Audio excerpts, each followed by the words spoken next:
You've just been listening to another great Genuinely You podcast. We hope you enjoyed it. Genuinely You is a culmination of Gina's work, spanning over 30 years, of helping people learn what makes them feel happy and truly fulfilled, and how to achieve it. Please visit genuinely-you.com today to find out more. Hello there, it's Gina Gardner here, and I'm very pleased to join you on Passionate World Radio. On a previous session, we started to explore the whole issue of partnerships and why partnerships go wrong and how you can actually retrieve them. Today's session, we're going to take that theme somewhat further and look at breakups. I'm afraid it's a sad part of today's living that many relationships actually break up, and it can be incredibly painful and difficult to deal with. So we're going to examine some thoughts that may actually make it easier to deal with. That's not suggesting that we want it to make it easier to break up, but actually once you've decided that the relationship is no more, that there's nothing you can do to retrieve it, then there is that whole splitting up which can have really devastating consequences for both parties. I think having worked with so many clients who are actually going through or who've been through divorce or separation from a long-term partnership, I think the two main themes that come up time and time again are that of the children and of money. And I would say to you, if you have children, then it's really very important that they are your major priority. I can remember back when I was at school and I was the principal of a large school, how often the children were the excuse for people to stay together, and yet the children were left in a toxic environment. Tell your mother that I think this, tell your father he's a so-and-so. And the children were actually caught in the middle. Children have the capacity to absorb atmospheres, to recognise energy when it's being positive and when it's being negative. And if you think that as parents that you're doing your children a favour staying together simply because you want to protect the children, you've got to be very mindful that if you're going to do that, then you do have to protect the children. And just because you argue behind closed doors does not mean you're actually protecting them. With all of this, I think it's very easy for me to sit on the outside and say, it's important to be honest with yourself. And that, I think, is possibly the most simple and yet the most complex thing that any of us are asked to do, because you have to then accept that we're not perfect and we may have said or done things or not said or done things that have contributed to the situation. Ultimately, unless you're talking about very, very small children, we are responsible for our own emotional well-being. And if you're expecting somebody else to make you happy, somebody else to make you feel better, you're probably on a route that's destined for disappointment. Because when you do that, what you're doing is giving the other person the power. You're giving them the power over your happiness, the power over your emotion, whatever that emotion may be. I recognise that this is incredibly complex and for many people very, very painful. And so it's one of those situations where I would urge you to get help, and get help particularly around the other big theme, which is around finances. Because it's amazing how people who seemed reasonable for years, when there are finances involved, can turn nasty, can start to appear devious, hiding money and so on. If you're in a partnership and at the moment your partner deals with everything to do with the money, whether you're in a partnership that is healthy and doing well or not, I would really urge you, take an interest, understand your finances. And I think that's a really great principle generally. But when things start to go wrong, you really need to know where you stand, what the finances are, where the money is, how much there is, how much your house is worth, And I think it's very important to find those things so that you're dealing with correct information. Because once the proverbial hits the fan, then it's quite common for partners to start squirreling away money and being disingenuous and downright devious at times. So if you have a knowledge of what your finances are as a couple and as an individual, you're better placed then to make informed decisions.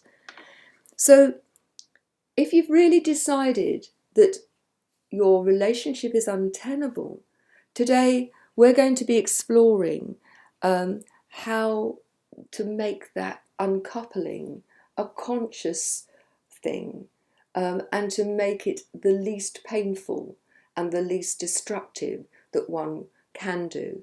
Of course there's going to be fallout. Of course there's going to be negative emotions. There's going to be unhappiness. But I think that there are ways that you can do this where it does not scar the rest of your life, where you can take the learning so that you don't repeat the pattern. And again, I've met many clients who've had several partnerships and indeed more than one marriage where they've gone through exactly the same situation. The person may have changed, but actually it's just a repeat performance. So I think the whole issue is so emotive that I think it's important to find a way to decouple your very raw emotions from the day-to-day living. Rachel, again, is with me today, and Rachel's the author of The Point of Me, which is a great book, very worth reading. Rachel, and I know that you've actually been through this situation. I have, yes. So what are your thoughts? Well, I've only gone through it once, so my experience has to be caveated with just that this is, just one example in the millions and millions that go on. Excuse me. My general feel was that it is in the splitting up and in the dealing with the administration of the assets that the marriage or relationship has acquired. And within that, I think of the children of those as well, because certainly from a legal perspective, that's how the law thinks of them, as something that needs to be decided upon. Actually, in that sort of admin, that's where the greatest damage to the relationship can happen. In my case, it was generally quite amicable in the sense that it was clear the relationship was irretrievable, and both of us wanted to try to remain civil with one another. We were faced with having to cohabit in the family home for quite a considerable length of time once the decision about the relationship ending was over, had to do. And that's a very practical reason. That was just down to finances, and often you are often constrained from what you want to do emotionally from these very practical things like, have you got enough cash to be able to afford it? So civility was very important to us, and we went down the mediation route, which is a relatively new, as far as I can work out anyway, relatively new approach that the divorce courts have, which is that they encourage you to go down a mediation rather than just having your solicitors fight it out face-to-face type of thing. You get a third party, which is often a solicitor, that has been trained in mediation, but they don't give out any legal advice at all. Mediation person is literally just a third party just to help the discussions around assets, money, children. And they are there to essentially sort of just tap each party on the shoulder and say, effectively, is that a helpful, are we reaching a compromise by taking that viewpoint?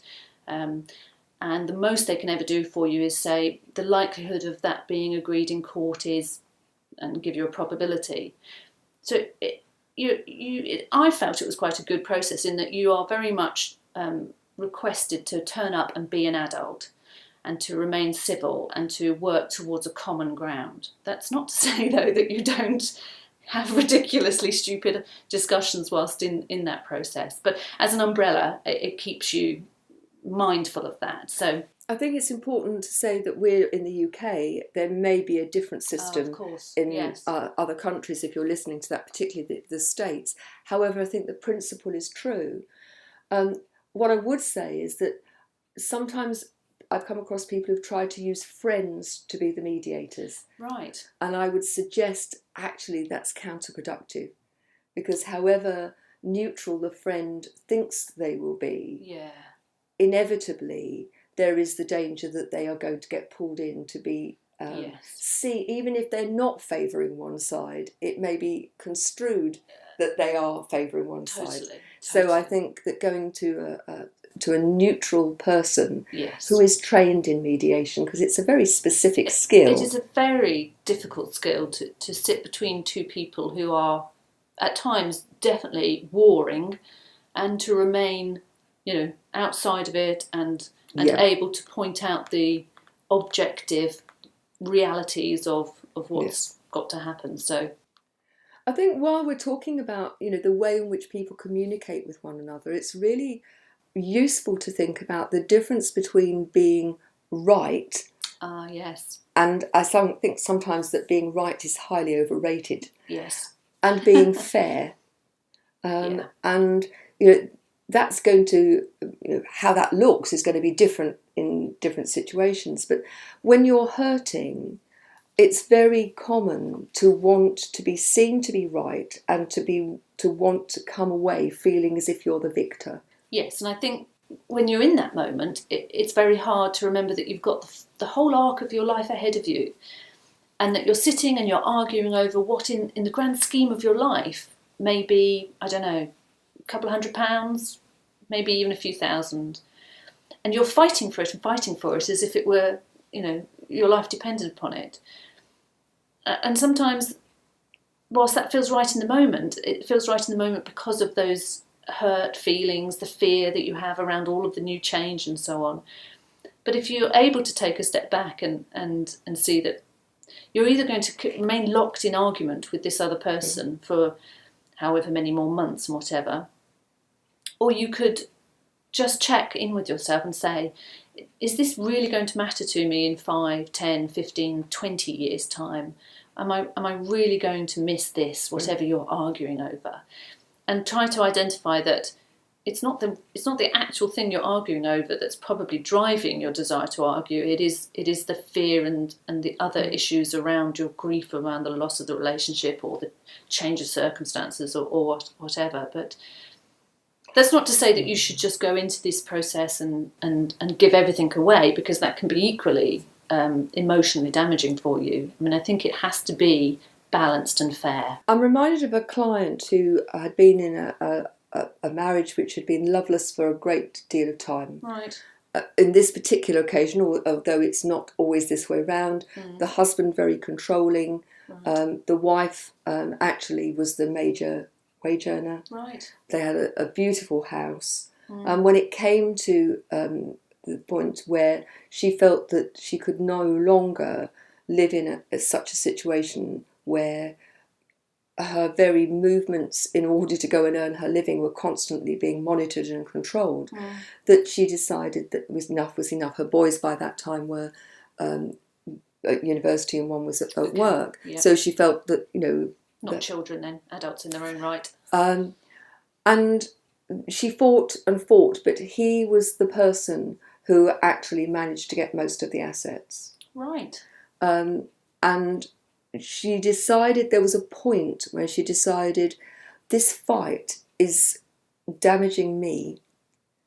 I will never be free unless I make a decision that I will leave my beautiful home that I've actually paid most of. Yes. And I'm going to walk away with enough to set up a more modest home. Yes. But actually my freedom is worth much more than this continuous, acrimonious, bitter, toxic fight. Yes.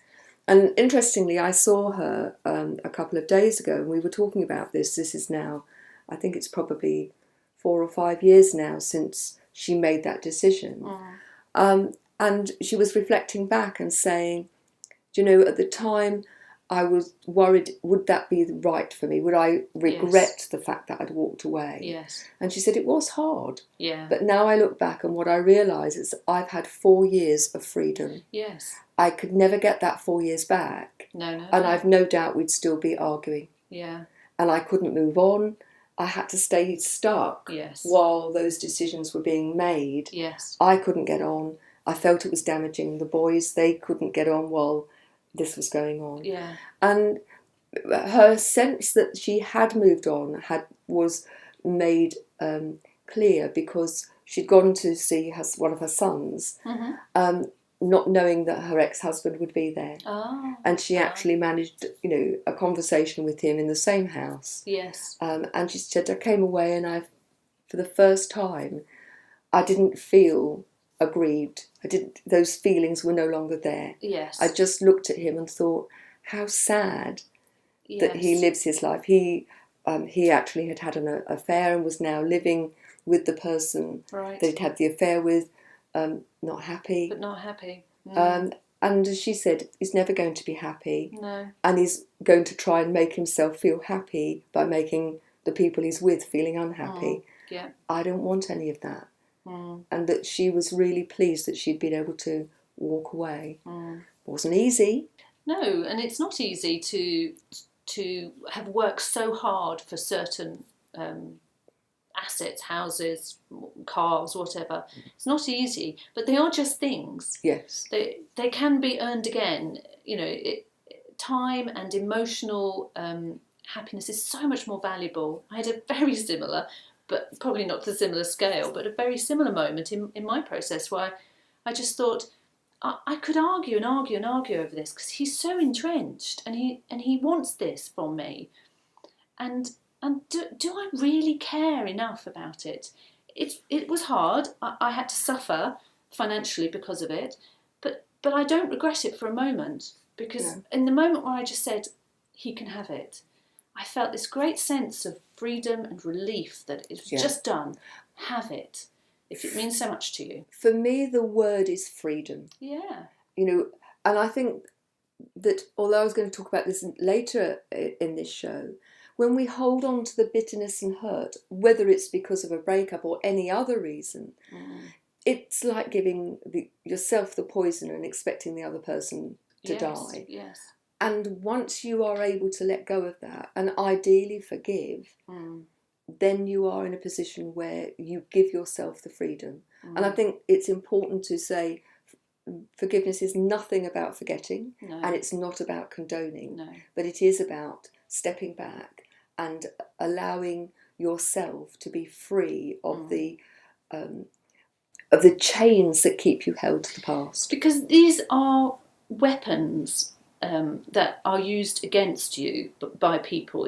If you allow yourself to be so attached to these things that people are wanting to take from you in the scenarios, the two examples we're talking about, they are weapons that you are binding yourself to, and in that sort of moment of balance and stepping back and saying, actually, will this matter to me in the long term? Is it worth my freedom? You can actually totally remove their weapons from them, Absolutely. I mean, you're handing them the gun loaded, aren't you? Really, to shoot you with. It really did feel actually that I could either keep that gun pointed to my forehead and fight that, or I could just completely remove the ability for him to hold that weapon against me and go and suffer in different ways. But the ways I then suffered were totally on my terms. I totally felt comfortable that it was suffering of my own creation rather than somebody else enforcing me on it. And there's a massive difference in those two types of suffering, just to use a rather negative way of describing it. But there's it's much, much better to take the long-term view. I think when you're in the moment, and sometimes these moments aren't moments, they are months and years, it's hard to see that there is light at the end of the tunnel sometimes. Yeah. And it's very helpful to have somebody in your corner that has got a balanced view. Again, friends and family tend to take sides. Yes. So, I work with a lot of people going through that, and I think it is important that you find somebody that you trust, that you can talk to, who is not going to deepen your negative emotion. I was talking to another client last week. In this case, it was the husband, Right. because I think it's important to recognise that this can happen on both sides. Yes. And that he was really struggling with what was going on. He'd gone to talk to people and they were whipping it up. Right. Isn't she awful? Isn't she terrible? How could she do this to you? Yes. Which it just made him feel worse. It didn't Yes. in any way empower him. And of course there's going to be some of that. But when that's your route of getting some balanced support, that can be quite destructive. Really, and I have to say that the lawyers, although all lawyers will try their best to be sensible about their advice, but they are also employed by the party and so are honour bound to give the party the best. So you will often find lawyers saying, well, you could agree to that, but you could also say that you're deserved of this, and paint a much sort of bigger picture. And in that way, they whip people up. Yes. And it's sort of, you can't escape from that particular part of the process. But I always would say to people about getting legal advice or any kind of advice is that ultimately it comes down to you. The lawyers are not going to make your decision. They're not allowed to make a decision for you. They can only advise.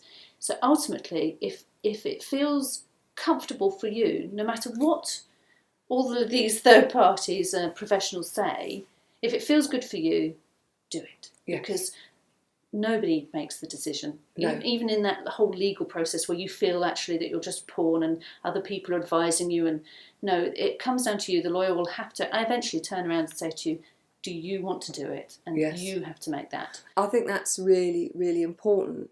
I mean, I think that the whole business of separation, bearing in mind that, we are pack animals, we like to belong. Yep. Part of the hurt, I think, for many people is that they feel rejected. And rejection is, I think, one of the deepest cuts that you can ever experience. It's been hot-wired into us, from caveman times. If you were thrown out of the tribe, then you didn't survive. And so a rejection of any sort is difficult. But this is, if you like, the ultimate rejection, isn't it? Somebody that you have loved. And even if you're the one walking away and you're rejecting that lifestyle or that partner, there is that sense that you are no longer part of. Yes. And I would say to people, if you're listening and you're going through this and you're struggling, this is a grieving process. It's not instant, but in the same way that if you've been bereaved, there is a process that you go through. It's not the same for everybody, but there is life after the process. Definitely. And if you choose to see that this is something that has a finite time to it, if you choose, because if you don't choose for it to have a finite time, it can dog you right the way through your life. Yes. So yes, you need to feel the feelings. Really important not to bury them. Yes. Because if you just dismiss them and bury them, they have a horrible way of coming back and biting you in the bottom. Yes. But acknowledge, that you're feeling really rubbish, that it is hard, but actually not to stay there. Yes. And so, when I'm working with somebody at the moment who the husband walked out 5 weeks ago and said, I don't love you, I found somebody else.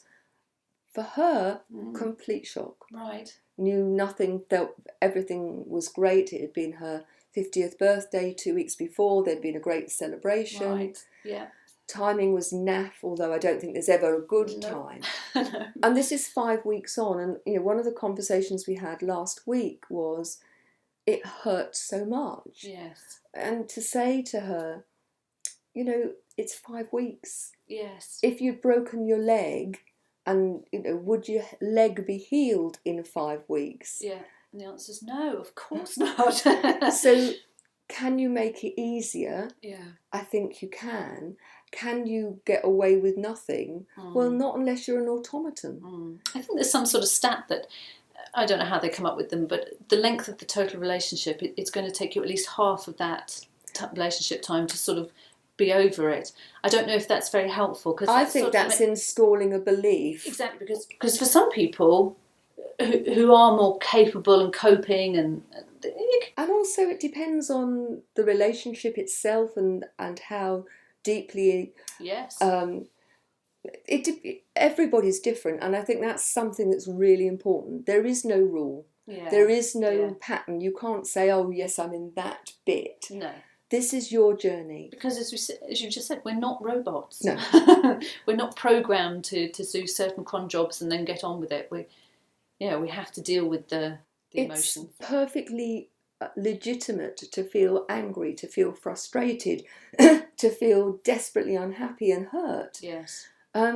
Those are feelings that, and what I would say to you is that out of all of this mess, can come huge learning and growth. And it might not be comfortable, but you can survive this and survive well. You can grow and move on from even the most dreadful hurts, the most dreadful grief. There is life afterwards if you choose. And what advice would you have then for people who've got children and who feel that they know that keeping the children in a toxic relationship isn't great, but then, you break up and there is inevitably difficulties around the splitting of the assets and so on, and how you deal with the guilt of I've ruined my children's lives. One of the questions, and this comes up frequently, one of the questions I ask clients is, what is the model of love and relationships that you'd like your children to take forward? And if putting up with being unhappy is how your only way forward, is that actually doing your children a service or a disservice? Yeah. So you have to model. That's the only way you have of influencing your children. Yes. And if you are in an unhappy relationship, I think it's important that your children recognise that you do everything you can to save it, but if you can't, then by doing everything you can to save it, I don't mean put up and shut up. No. I mean actively working towards making the relationship work. Yes. But if it doesn't, then I think it's important, it's got to be age appropriate. Of course. And what you do with a 4-year-old is going to be different to a 14-year-old. Yes. But I think age appropriately honest to the children. Yes. And by honesty, I don't mean that your mother or your father's gone and had an affair and they're dreadful. Yes. But just that we need to part because it's damaging. Yes. Never ever badmouth the other partner. No. Because whatever happens and however awful they've been, they're still their mother or their father. Yes. Yes. And reassuring the children often think it's their fault. If I'd been good, would it have been okay? And I think it's reassuring the children, this is not your stuff. No. This is us as grown-ups, and we both love you. Yeah. It's difficult if one partner disappears, and if that's the case, then the remaining partner has to doubly reassure. Yes. I love you, I'll still be here for you. Yes. This is not because you've been naughty or because you've been whatever. Yeah. I think it's really important, and it's not a once off. It's reassuring on a day-by-day basis. Yeah. I love you, or we love you, ideally, both partners, and whatever happens, we are going to do what we can to make sure that you're happy. Yes. However, staying together was going to be damaging to us all. Yes. Because it's part of the grief, of course. I mean, one of my friends who got divorced, she said he's stopped me from being a mother, because she viewed the fact that because she was having to sort of share custody, that she was no longer a proper mother. No. And an irrational emotional response, you could say, but totally understandable. Yes. And that was definitely part of what she struggled with. Around the grief of having to give her children away for the portion of time that they spent with their father. And I think that's a really challenging one. The other is that the feeling that you mustn't tell your children off and you've got to give them material things to make up for it. Yeah. And what you do then is you create such a lot of difficulty for those children because they begin to equate material things with love. Yes. Rather than, I love you and I love you enough not to allow you to be an absolute pain in the what's-it, Yes. rather than trying to pacify. Yes. And I think particularly for those parents who only have their children for a short time, very hard, isn't it? the worry is, I don't want this to be a situation where I'm constantly telling them off. Yeah. And it is a challenge when parents have different standards of behaviour. Yes. Yes. But ultimately, it's doing what you can to make that child feel secure and loved. To give them a secure base from which to grow has to be the absolute priority. Agreed. Yeah. And I think, maybe in another session it would be useful to look at, managing children if you're a single parent or if you're in a separated or divorced situation, because there's lots of things I've learnt from being a head teacher and having 500 kids at a time. When I left, almost half of those children came from what I call complex families, where there'd been a breakdown. Often, they'd got 2 sets of mums and dads, they'd got 2 sets of grandparents. Yes. Quite difficult for everybody to manage them. Yes, that's right. And so maybe that would be a good theme for another show. Another day. But thank you very much for being with us. Really do appreciate your time.